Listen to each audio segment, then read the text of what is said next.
The sharp, relentless barking of dogs echoed through the pristine, tree-lined streets of Oak Ridge Estates, cutting through the morning calm as I stood in my front yard, the dew-soaked grass cool beneath my boots. Zeus and Apollo, my German shepherds, sat at perfect attention beside me, their muscular frames steady, their dark eyes scanning the horizon with a discipline honed in war zones. The approaching crowd of HOA members, led by their impeccably dressed president, Bellamy Scott, moved, like a battle line advancing with grim purpose, their polished shoes clicking against the asphalt in near unison. Bellamy's face was a mask of fury, his jaw tight, his designer sunglasses concealing eyes I knew simmered with contempt. My pulse quickened, not from fear, but from the familiar rush of adrenaline that always surged before a fight. A sensation I'd known in dusty Afghan valleys, and now felt in this manicured suburban enclave. The dogs sensed my tension, their ears twitching, their bodies alert yet calm, trained for moments precisely like this. If you've ever been unjustly targeted by those wielding power, you know that feeling, the tightening in your chest, the electric clarity when you realize you're about to face an opponent who hasn't yet glimpsed your true strength. Have you ever witnessed the moment when someone, smugly certain they hold all the cards, discovers they've been playing the wrong game entirely?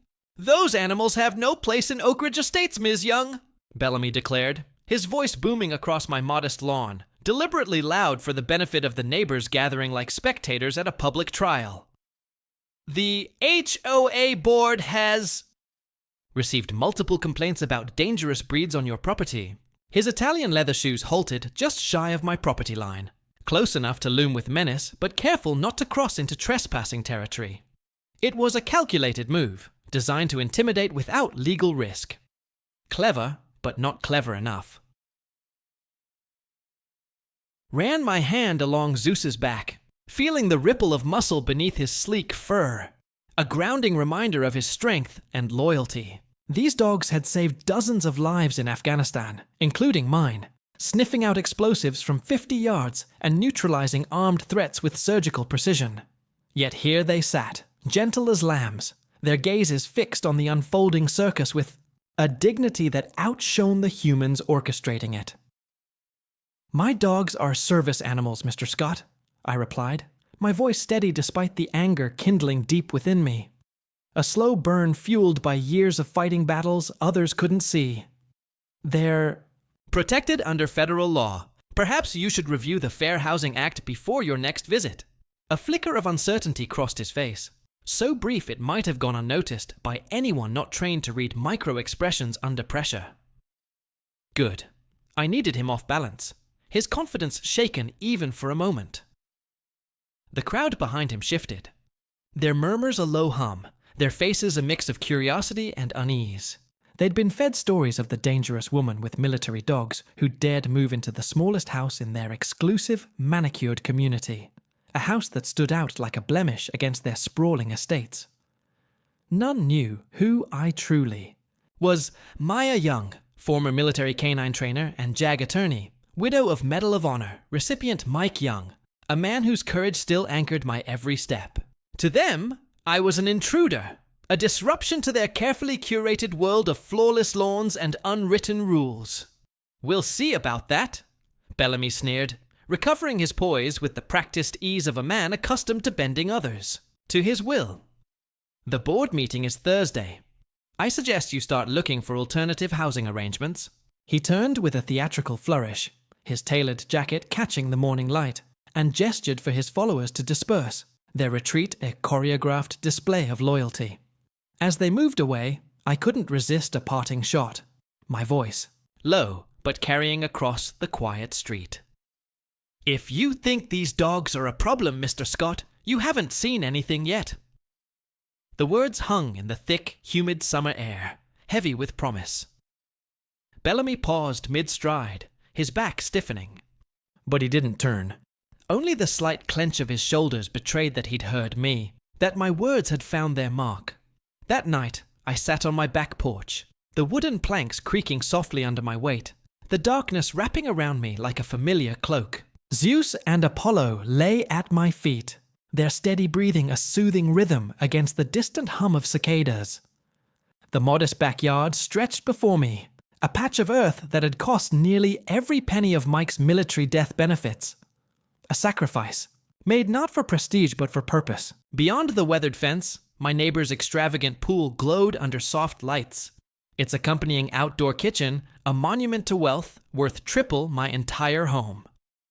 Moving to Oak Ridge Estates had been a calculated risk, a choice driven, not by its gated allure or country club amenities, but by a need for answers. Somewhere beneath this community's flawless facade, secrets were buried, secrets tied to Mike's death, to the ambush that stole him from me, and I was determined to unearth them.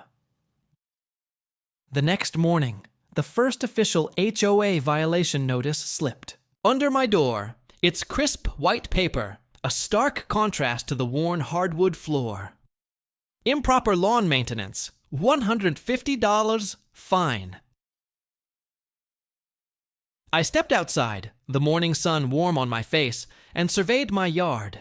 The grass was clipped to regulation height, the flower beds weeded, the shrubs trimmed, indistinguishable from every other meticulously maintained property on the street. This wasn't about aesthetics. It was Bellamy's opening move in a war of attrition. I pulled out my phone, snapping photos of the lawn from every angle, the shutter sound a quiet defiance. Evidence gathering was second nature, after years in military intelligence and law, a habit as ingrained as breathing. I filed the images in a folder labeled HOA Violations, my fingers steady, despite the anger simmering beneath my calm. As I closed the folder, memories of my last deployment surfaced unbidden. The suffocating heat of the Afghan desert, the constant weight of vigilance, the responsibility for my unit, and the dogs under my command. I remembered the day we lost Mike's squad in that ambush. Supply lines cut off, reinforcements inexplicably delayed, communications jammed in a way that felt too precise for mere equipment failure. The official report had blamed bad timing and faulty tech, but I'd never believed it. Something about the logistics officer, a man whose face I couldn't fully recall, but whose dismissive tone haunted me, had felt wrong, like a puzzle piece forced into the wrong slot. I shook off the memory, grounding myself in the present, but the past clung like dust I couldn't quite brush away. A sound pierced my thoughts, a child's cry, raw and desperate. Following it across the street, I found a young girl huddled against a gnarled oak tree, her arms wrapped tightly around herself, rocking back and forth in distress. Zeus and Apollo moved before I could issue a command, their steps slow and deliberate, heads lowered as they adopted the pressure therapy stance they'd used with traumatized soldiers and children in conflict zones. Their training was instinct now, a silent language of comfort. "Emma!" a woman shouted, bursting from a nearby house, her face pale with panic as she saw my dogs approaching her daughter. "Get away from her!" she screamed, her voice cracking with fear. "Wait, please!" I called, keeping my distance but signaling the dogs to hold their position. "They're trained therapy animals. Look at your daughter." The woman, Mrs. Jones I'd later learn, hesitated, her eyes darting between me and Emma, who had stopped rocking and was tentatively reaching out to touch Apollo's sleek fur. "What? How?" she stammered, her voice softening as she watched Emma's breathing slow, the tension visibly draining from her small frame. "Pressure therapy," I explained, my tone gentle, the words carrying the weight of years spent perfecting this craft. "The weight and warmth of the dogs help regulate her nervous system. Your daughter has autism?" She nodded, tears welling in her eyes, her hands trembling as she clutched her purse. "She hasn't let anyone touch her in months," she whispered. "The kids at school have been so cruel. I've never seen her respond like this to anyone or anything." My own eyes stung as Apollo pressed his body gently against Emma, who didn't flinch but leaned into him, her small hand resting on his fur. This was why I'd trained these dogs, why I'd poured my life into them even after leaving active duty. They were more than protectors. They were healers, bridging gaps that words couldn't. In that moment, watching a child find solace in the animals my neighbors feared, I knew I'd fight for my place in Oak Ridge Estates with everything I had, not just for my mission, but for Emma, for the possibility of giving her a lifeline. "I could train a service dog for her," I offered, my voice steady despite the emotion tightening my throat. "Free of charge. It's what I do." Mrs. Jones's eyes widened, gratitude mingling with disbelief, and just like that, I had my first ally in this hostile territory. The HOA violations arrived daily, each a new jab in Bellamy's campaign. Improper trash can placement, unauthorized vehicle parking, my own car in my driveway. Excessive noise from dogs trained to remain silent unless commanded. Each notice carried escalating fines, and I countered with meticulous documentation. Photos, timestamps, certified letters citing HOA bylaw contradictions and federal housing protections. My dining table became a war room, covered with files and legal texts, the faint scent of ink and paper grounding me as I built my defense. A week later, I returned home to a gut punch. My front lawn was destroyed. Grass ripped up. Flower beds. Trampled, the word "leave" scrawled in weed killer across the sod. My hands shook with rage as I photographed the damage, the chemical stench stinging my nose. But the real shock came when I reviewed my security footage. The vandal wasn't a reckless teenager. It was Brian Fuller, Bellamy's right-hand man, his face clear under the streetlight as he poured the poison. Zeus and Apollo sensed my fury, their bodies tensing, eyes locking onto a shadow moving at the street's end. Cold determination replaced my anger. This wasn't just harassment. It was evidence, a weapon I'd wield when the time was right. The next day, Bellamy called an emergency HOA meeting to address dangerous animals in the community. I arrived early at the community center, its sterile meeting room smelling of lemon cleaner and stale coffee. I took a seat in the back, my posture relaxed, but my senses sharp, cataloging every face as the room filled. Whispers swirled, neighbors pointing discreetly in my direction, their curiosity tinged with apprehension. Bellamy took the podium, his actor's training evident in his polished gestures, his voice smooth as polished marble. "Ladies and gentlemen, the character of our community is at stake," he began, his words dripping with gravitas. "We've always maintained standards in Oak Ridge Estates to protect our property values and our family's safety. Recently, those standards have been challenged." His eyes found mine across the room, expecting to see fear, finding only a calm, unflinching gaze. He proposed a new regulation. No dogs weighing over 30 pounds would be permitted. The room erupted in discussion, some nodding in agreement, others shifting uncomfortably at the obvious targeting. I remained silent, my pen scratching notes, marking the faces of those who seemed troubled. Potential allies in a fight I was only beginning to map. As the meeting adjourned, I approached an elderly man who'd watched the proceedings with clear disapproval, his weathered hands folded tightly in his lap. "Mr. James, isn't it? I'm Maya Young." He shook my hand, his grip firm despite his age. "Former Army, 2nd Infantry Division," he said by way of introduction, his voice gruff but warm. "I know a witch hunt when I see one. That boy doesn't know who he's dealing with, does he?" I smiled, a spark of hope igniting. "No, sir, he doesn't." Over coffee at Mr. James's house, the scent of roasted beans mingling with the Aiwama's faint must of old books, I learned Bellamy was more than an overbearing HOA president. His financial empire was crumbling, his overextended property teetering on foreclosure. He needed Oak Ridge's property values to remain astronomical, and my modest home and military dogs were an unpredictable threat to his plans. "Been skimming from the HOA accounts too," Mr. James confided, his voice low, his eyes sharp with the instincts of a man who'd seen corruption before. "Small amounts here and there, but it adds up. Nobody questions him. They're too scared he'll slap violations on their properties." I nodded, filing this away, the pieces of Bellamy's game coming into focus. I need to understand the HOA's structure, bylaws, financial records, meeting minutes, everything. His eyes twinkled with mischief. Funny you should ask. I was board secretary for 15 years before retiring last year. Kept copies of everything, just in case. He patted a filing cabinet in the corner, its metal surface dented but sturdy. Something told me they'd come in handy someday. Armed with Mr. James's documents and my JAG background, I spent the night analyzing the HOA's operations, the glow of my laptop casting shadows across the living room. By morning, I'd uncovered a web of violations, state regulatory breaches, financial discrepancies, procedural failures that would make any judge sit up. But I needed more than administrative errors. I needed proof of active wrongdoing, something to pin Bellamy to the wall. This fight was no longer just about defending my right to stay.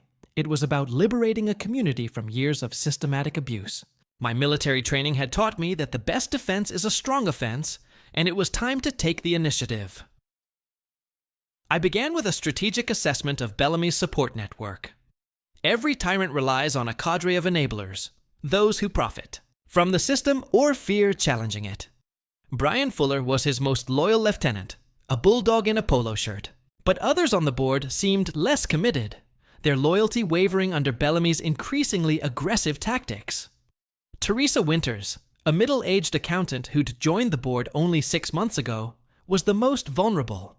At meetings, I'd noticed her tendency to look down when Bellamy made outlandish pronouncements, her reluctance to meet the eyes of residents humiliated for minor infractions. She wasn't an ally yet, but she was a crack in his armor. I orchestrated a chance encounter at the local coffee shop one quiet Tuesday morning, the air thick with the scent of espresso and fresh pastries. The conversation began innocently, unseasonably. Warm weather, a new bistro on Main Street, her stunning rose garden I'd admired while walking Zeus and Apollo. "Your roses are spectacular," I said, warming my hands on my coffee mug, the ceramic warm against my palms. "I've been thinking of planting some, but I'm not sure they'd comply with the HOA's approved floralist." The slight bitterness in my tone was deliberate, a probe to gauge her reaction. Her eyes darted to the door before she leaned closer, her voice barely above a whisper. "Between us, that list is ridiculous. My grandmother grew those heritage roses for 40 years. When I inherited her cuttings, I wasn't about to let some arbitrary rule stop me from continuing her legacy." It was a small act of defiance, but significant from a board member. I nodded sympathetically, letting silence draw her out. "You know," she continued, her voice hushed, "not everything that happens at those meetings sits right with me. Some of the fines, especially—" She trailed off, glancing around the shop. "Like Mrs. Chen's $500 fine for her grandson's tricycle being visible during his weekend visit," I suggested, referencing a particularly cruel enforcement. Teresa winced visibly, her fingers tightening. Around her cup. That vote was 3-2. I was one of the two. It was the opening I needed. "Oh, Teresa, I think a lot of people in Oak Ridge feel the same way you do, but they're too afraid to speak up alone. What if they didn't have to be?" By the time we parted an hour later, she hadn't committed to anything concrete, but she'd agreed to accidentally leave the upcoming board meeting agenda in my mailbox. That agenda, as I'd soon discover, included plans for a special assessment to fund neighborhood security enhancements that primarily benefited the streets. Where board members lived, a blatant abuse of power. That small victory energized me. If one board member could be reached, others might follow. But I needed more than insider information. I needed a coalition strong enough to withstand Bellamy's intimidation. I began mapping the neighborhood, not just its physical layout, but its social undercurrents. Which homes displayed personal touches despite HOA restrictions? Who hurried inside when Bellamy's car cruised by? Who faced erratic fines? Each observation was a data point, a skill honed in military operations where understanding the terrain meant survival. Mrs. Peterson's garden gnomes vanished after she questioned a special assessment. The Ramirez family's requests for accessibility. Ramps for their aging parents were denied on aesthetic grounds. Dr. Kaplan's composting proposal was dismissed without discussion. I contacted each potential ally carefully, sharing just enough to build trust, never revealing my full strategy. Some were eager to join a resistance. Others, scarred by years under Bellamy's thumb, needed gentle cultivation, their fear of retaliation a heavy chain. The turning point came unexpectedly when I discovered Bellamy's Achilles heel, his vanity. For all his bullying and financial schemes, he prized his reputation above all. His HOA presidency was a cornerstone of his professional bio as a real estate developer, and he'd recently been nominated for the Regional Community Leader of the Year award, a prize that could salvage his faltering business. The nomination process includes a community survey, Mr. James informed me, sliding a local newspaper across his kitchen table, the paper crinkling under his weathered hands. Votes from residents carry extra weight. I smiled slowly, a plan forming as I scanned the details. And I suppose the survey asks about leadership qualities, ethical standards, financial transparency? He nodded, catching my intent. Exactly the areas where our esteemed president might fall short if the right questions are asked. Our underground network, built through quiet conversations and shared grievances, now had a clear purpose. Coordinated action. We didn't need to win a direct confrontation with the board. We just needed to shine a light on practices that couldn't withstand scrutiny. I drafted a series of questions for residents to raise at the award nominee interview, carefully. Worded to expose Bellamy's methods without accusing him outright, we distributed them through the network, ensuring different voices raised each point, making it impossible for him to dismiss the concerns as a personal vendetta.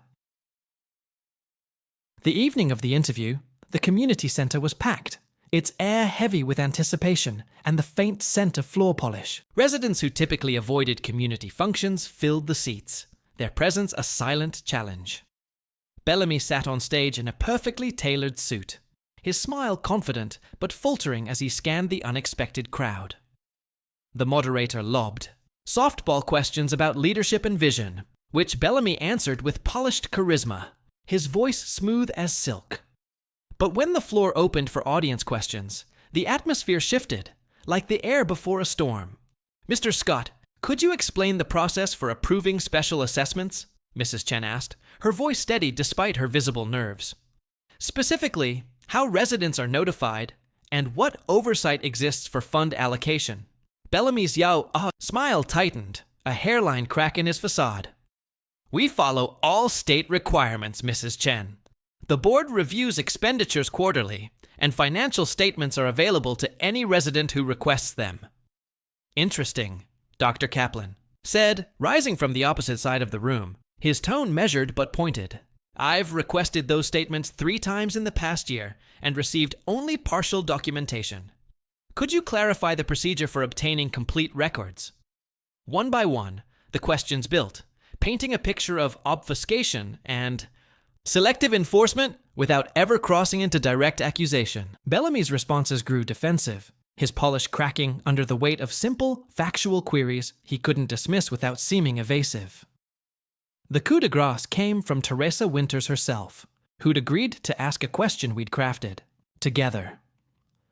As both a board member and a resident, she began, her voice trembling before finding strength. I'm curious about the discrepancy between our approved landscaping budget and the actual payments made to Green Valley Services over the past 2 years. The difference amounts to nearly $30,000, yet I found no board authorization for the additional expenditures. The room fell silent, the weight of her words settling like dust after an explosion. Teresa had just publicly acknowledged a financial irregularity she was duty-bound to investigate.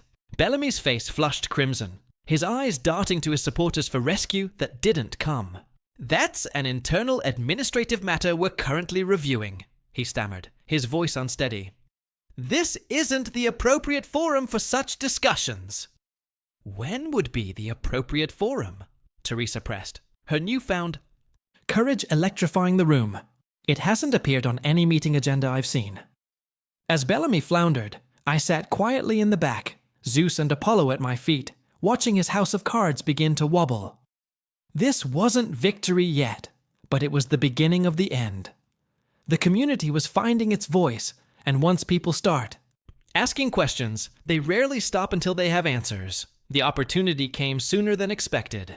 A community-wide email announced a neighborhood pet festival in the park, encouraging residents to bring their animals for socializing and certification verification. The trap was transparent. They expected Zeus and Apollo to cause a scene, providing grounds for their immediate removal. I prepared meticulously, gathering official service animal documentation, activating hidden recording devices, and reviewing a set of specialized military commands rarely used outside combat. The evening before, I ran Zeus and Apollo through stress tolerance exercises in the backyard, the floodlights casting long shadows as I exposed them to recordings of barking dogs, sudden noises, and erratic movements, scenarios they'd mastered in war, but might have grown rusty in civilian life. They performed flawlessly, their focus unwavering even as I tossed a tennis ball to mimic a distraction. "Tomorrow won't be easy, boys," I whispered as they settled at the foot of my bed that night, their warmth a quiet comfort. "They're going to try to provoke you. Remember your training." Zeus's intelligent eyes met mine, as if he understood every word. Perhaps he did. These weren't ordinary dogs. They'd made life-or-death decisions in combat zones, distinguishing threats from civilians with better judgment than some soldiers I'd known. The morning of the festival dawned bright and clear, the kind of perfect day that showcased Oak Ridge Estate's manicured beauty, blooming azaleas, flawless sidewalks, the air crisp with the scent of fresh-cut grass. I dressed with strategic care, not in the casual attire most residents would wear, but in a semi-formal outfit that subtly echoed my old military uniform.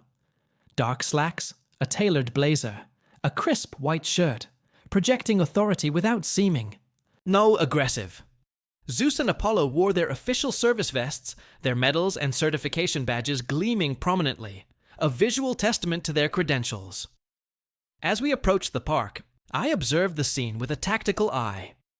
The festival was arranged with clear sightlines from all directions, nowhere to hide, which worked to my advantage as much as theirs. Bellamy had positioned himself near the entrance with Brian Fuller and 2 other board members, forming a gauntlet that all attendees had to pass through. Other residents milled about uncertainly, their pets on tight leashes, the atmosphere more tense than festive, the air thick with unspoken anticipation. Mrs. Wilson's 3 Pomeranians yapped frantically as we passed, straining at their leashes, their high-pitched barks cutting through the morning calm. Zeus and Apollo didn't even glance in their direction, their discipline impeccable, their steps measured. I noticed several neighbors watching this interaction with surprise, their expressions shifting from wariness to curiosity. Clearly, they'd expected chaos from my dangerous dogs.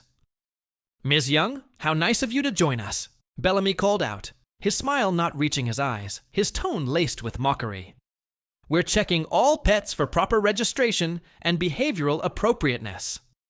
"Of course," I replied pleasantly, handing him a folder thick with the dog's certifications, the pages crisp and meticulously organized.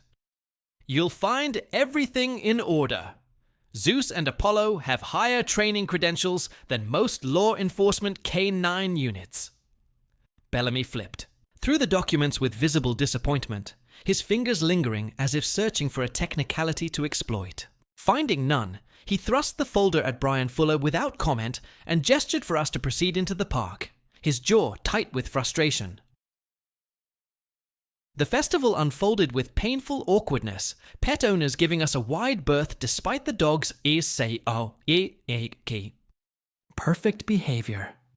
The air buzzed with the chatter of nervous residents and the occasional bark of an overexcited pet, the scent of hot dogs and popcorn from a nearby vendor mingling with the grass's freshness. Several children approached, their eyes wide with curiosity, asking if they could pet Zeus and Apollo. With their parents' nervous permission, I demonstrated how the dogs responded to gentle commands, sitting patiently as small hands cautiously patted their fur. Each positive interaction was a small victory, chipping away at the narrative Bellamy had constructed. About an hour in, I noticed Brian Fuller speaking quietly with a young man I didn't recognize, both repeatedly glancing in my direction. The stranger wore a maintenance uniform with an unfamiliar company logo, his posture tense. When he moved to a secluded area behind a tree and pulled a device from his backpack, my military instincts screamed danger. I positioned myself to observe while appearing focused on a nearby display of pet accessories, my peripheral vision sharp. The man was adjusting dials on a small electronic device about the size of a paperback book. My blood ran cold. I recognized it instantly as a high-frequency sonic emitter, a tool used to agitate animals. I'd encountered similar technology during canine training, where we desensitized military dogs to enemy countermeasures. The high-pitched sound began moments later, inaudible to human ears, but designed to drive dogs into a frenzy of barking and aggression. Zeus and Apollo's ears twitched in unison, their bodies tensing slightly, but they remained seated at my side, their advanced training overriding the provocation. Years of conditioning in far harsher environments, explosions, gunfire, chaos, had prepared them for this exact manipulation. What Bellamy didn't know was that I'd anticipated this move. My hidden recorder was capturing the frequency, and my body camera documented Brian's interaction with the device's operator. Around us, the effect on other animals was immediate and dramatic. Mr. Peterson's placid Labrador began howling, spinning in circles. The Johnson's Beagle strained at its leash, barking at nothing visible. When a neighbor's untrained terrier broke free and ran toward the sound's source, I acted swiftly, commanding Zeus and Apollo to secure. A command that sent them into a protective formation around me, their stance alert but non-aggressive. A perfect balance of control and readiness. Control your dogs, Bellamy shouted, rushing toward us with his phone out, clearly hoping to capture any reaction he could twist against me, his face alight with anticipation. "My dogs are under perfect control, Mr. Scott," I replied loudly enough for others to hear, my voice cutting through the chaos. Unlike whoever is operating the illegal sonic agitation device behind that tree, a device that constitutes animal cruelty under state law. I pointed directly at the young man, who panicked and dropped the device, the clatter drawing every away. Murmurs of confusion turned to outrage as I explained the device's purpose, my voice calm but authoritative, the crowd's attention shifting from Bellamy to the unfolding betrayal. Mrs. Jones, who'd brought Emma to see the dogs again, stepped forward, her voice trembling with anger. "Bellamy told us your dogs were dangerous attack animals. He said they'd bitten someone in your previous neighborhood." "That's defamation, Mr. Scott," I said, my tone icy but composed. "A serious legal matter. Would you like to retract that statement now, with witnesses present?" Bellamy's face flushed with fury, his hands clenching at his sides. "This isn't over, young. Not by a long shot." He stormed away, his dramatic exit dismantling the festival's facade, leaving residents to grapple with the truth of his manipulation. That night, reviewing the evidence in my dimly lit living room, I uncovered a bombshell in Mr. James's HOA financial records. Large sums had been transferred to a private account under the guise of landscaping improvements, an account belonging to a shell company I traced back to Bellamy himself. Classic embezzlement, documented in black and white. My hands trembled. As I opened the file, the weight of the discovery settling over me. "I have all the evidence of your HOA embezzlement, Bellamy," I whispered to the empty room, rehearsing the confrontation to come. The words a quiet vow. The following weeks became a high-stakes chess match. Bellamy spread rumors that I was a fraud, a con artist hiding behind fake credentials. I countered by strengthening alliances, first with Emma's family, then with other neighbors who'd suffered under his reign, their stories fueling my resolve. He tried reporting my dogs to animal control, claiming they were aggressive. I responded with their impeccable service animal certifications and training logs, each page a rebuttal to his lies. Each of his moves grew more desperate, each of my counters more firmly grounded in law and community support. The battle escalated when Bellamy filed an emergency injunction, claiming my presence constituted a clear and present danger to the community. The hearing was set for the following Tuesday, leaving me scant time to prepare. I spent 3 sleepless nights compiling evidence, organizing testimonials, and crafting legal arguments, the glow of my laptop a constant companion. As Zeus and Apollo slept nearby, their presence a steady anchor. The morning of the hearing, I was startled by a knock at my door. Outside stood 4 neighbors I barely knew, the Patels from 3 streets over, elderly Mrs. Davidson, who rarely left her home, and the Cassette twins who worked night shifts and were seldom seen by day. "We heard about the injunction," Mr. Patel said simply, his voice firm.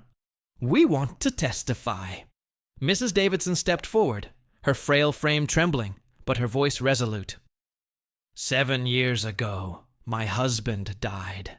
The next week, I got a violation notice for excessive personal items on my porch, a memorial wreath. When I couldn't pay the fine, they put a lien on my home." Her eyes glistened with unshed tears. No one should face these people alone. My throat tightened, their unexpected support a reminder that this fight was bigger than me. The courtroom was packed, the air thick with tension and the faint scent of old wood and polish. Bellamy sat with his attorney, a slick corporate lawyer, whose expensive suit radiated confidence. When the judge called the case, the lawyer launched into a prepared statement about community standards and dangerous elements. I remained calm, my military training steadying me under pressure. Zeus and Apollo flanked me at perfect heel, their behavior immaculate despite the charged environment. "Your Honor," I began, my voice clear and measured, "I'd like to address the foundational legal issue at stake. Service animals are protected under the Fair Housing Act, specifically 42 U.S.C. Paragraph 3604F, 3b, which requires reasonable accommodations for persons with disabilities." The judge nodded, his eyes lingering on the dogs with curiosity. "These are the animals in question?" "Yes, Your Honor. Both are trained service animals with over 1,200 hours of specialized training. They served in Afghanistan, detecting IEDs and providing therapeutic support to soldiers with PTSD. I presented their certified records, the pages crisp and authoritative." The judge's expression grew stern, his gaze shifting to Bellamy's, lawyer whose smugness faltered. "Furthermore," I continued, "I have evidence that Mr. Scott has engaged in a pattern of discriminatory enforcement and retaliatory actions prohibited under federal housing law." What followed was a devastating cascade of testimonies, not just from my allies, but from a diverse cross-section of the community, each with a story of intimidation and abuse. Mrs. Davidson's account of her husband's memorial wreath drew gasps from the gallery. Mr. Kowalski's testimony about denied disability accommodations shifted the room's mood decisively. The judge denied Bellamy's injunction and issued a temporary restraining order against the HOA, barring them from issuing fines or enforcement actions against me pending a full investigation. Outside the courthouse, Bellamy approached, his face contorted with rage, his voice low and venomous. "You think you've won? I built this community. I control everything that happens here." "That's the problem, Bellamy," I replied quietly, my voice steady. "It was never yours to control." As he stormed off, Teresa Winters approached hesitantly. "That was incredible," she said, awe in her voice. "I've never seen anyone stand up to him like that." "It wasn't just me," I said, gesturing to the neighbors who'd testified. "It was all of us together. That evening, we bound SDSWA gathered at Mr. James's house to celebrate, the air warm with the scent of coffee and shared purpose. What had begun as a personal battle had sparked a community uprising, residents from all corners of Oak Ridge Estates finding their voices. After years of silent submission, with Mrs. Jones's help, I launched a neighborhood watch program that doubled as a support network for families facing HOA harassment. Mr. James introduced me to other veterans in the community, silent under Bellamy's regime, but now eager for change. Slowly, the balance of power began to shift, Bellamy's base eroding with each new ally.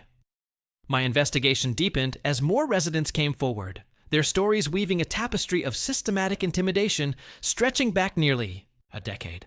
Sarah Whitaker, a retired nurse 3 doors down, shared how her garden memorial to her late husband was forcibly removed after she questioned an unusual spike in landscaping fees, the loss of wound that still bled. The Jenkins family provided, Documents detailing their struggle to install solar panels, denied despite state laws protecting renewable energy installations. Each story reinforced what I'd suspected. Bellamy's reign wasn't about property values, it was about absolute control, a need to dominate every aspect of this community. I began holding informal legal workshops in my living room. The space, cramped but warm with the scent of brewing tea and shared hope. I taught residents about their rights under state and federal housing laws, starting with just 5 nervous attendees. Word spread, and by the 3rd week, over 20 people crowded in, their notebooks open, their questions eager as I explained the limits of HOA authority.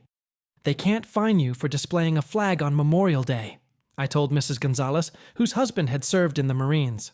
Federal law protects your right to display the American flag, regardless of HOA rules. But he threatened to put a lien on our property, she replied, her voice trembling. We paid the fine because we were scared. That's what he counts on, I told the group, my voice firm but encouraging. Fear keeps you isolated. Together, we can challenge these illegal actions and reclaim our community. The workshops built solidarity, neighbors exchanging phone numbers, organizing carpools for elderly residents, watching each other's homes when Bellamy's associates prowled. The invisible walls he'd built began to crumble, replaced by a network of trust. Bellamy escalated his attacks. Anonymous calls to police reporting aggressive dogs, repeated vandalism of my mailbox, a brick through my window one night, narrowly missing Zeus as he slept. Each incident was documented, adding to my growing file. I also dug into Bellamy's military past, leveraging JAG contacts to access restricted records. The discovery chilled me. He'd served as a logistics officer in Afghanistan during Mike's ambush, in the same region, at the same time. The coincidence was too stark. I spent sleepless nights cross-referencing timelines, coordinates, and redacted reports, the pieces aligning with devastating clarity. He'd delayed aid, leaving Mike's unit vulnerable. The night before taking my evidence to county authorities, I sat on my back porch, the warm glow from Mr. James's kitchen window, the